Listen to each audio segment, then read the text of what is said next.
Good morning, folks. Richard Miller here, out at the Powerhouse. We're having another meeting with Tony Mitra, Justin Cocker, Tracy Catterall, Gina Linford, and Larry Waddle by telephone. And we've had some interesting developments.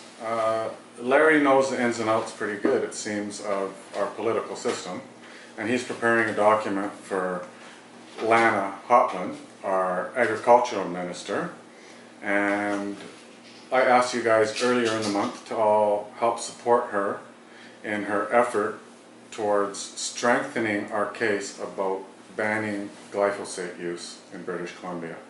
We're under the understanding that even though it's approved federally, we can supersede the federal judgment and ban it here. We can ban it on a municipal level, and we can ban it on a provincial level. The fact is, the product has been passed without our really seeing the safety documents. This is illegal. Safety documents are supposed to be released to the public before any product. The product was released to the public before the safety document. We're in a bit of a mess here because everybody's eating broad-spectrum antibiotics daily. Now, if you suffer from anxiety, depression, bowel issues, this is all caused by one ingredient on our food, glyphosate. If there's any ingredient we need to get off our food, this would be it. It's used in mass amounts. It's increased the use every year since its introduction, and now we're in a point where, look at these numbers. Canadian wheat, organic, is 4.5 parts per million glyphosate.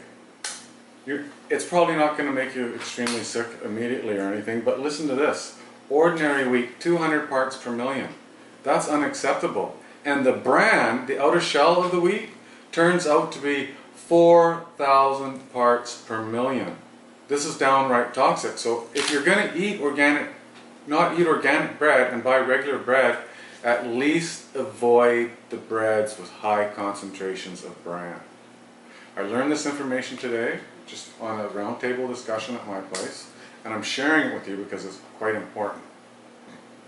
Not only do we need to get this toxic environment off of our kitchen table, we need to teach each other to eat better and why to eat better. It seems we can all afford Nintendo, Netflix, all these luxuries. However, we can't afford the luxury of clean food passing our lips. I'm here to tell you, people, you got to get your priorities straight or you're going to be paying dearly down the road. You want grandchildren? We need to abolish this stuff. The autism spectrum has been connected, definitely, to glyphosate. Everyone is suffering. You might not think you're suffering, but ask your children and ask yourself honestly, do you feel right? Do you feel normal? Do you feel 100% healthy? Because you should. And there's only one reason that society isn't healthy today, and we need to eradicate it. Whether the provincial government wants to pair up and collude, literally, it's collusion, with Monsanto and the United States Department of Defense in poisoning North America. That's their right to do whatever they want, but we have the right to stand up and say no. And it's going to take all of us to stand up and say no, and it will be that simple.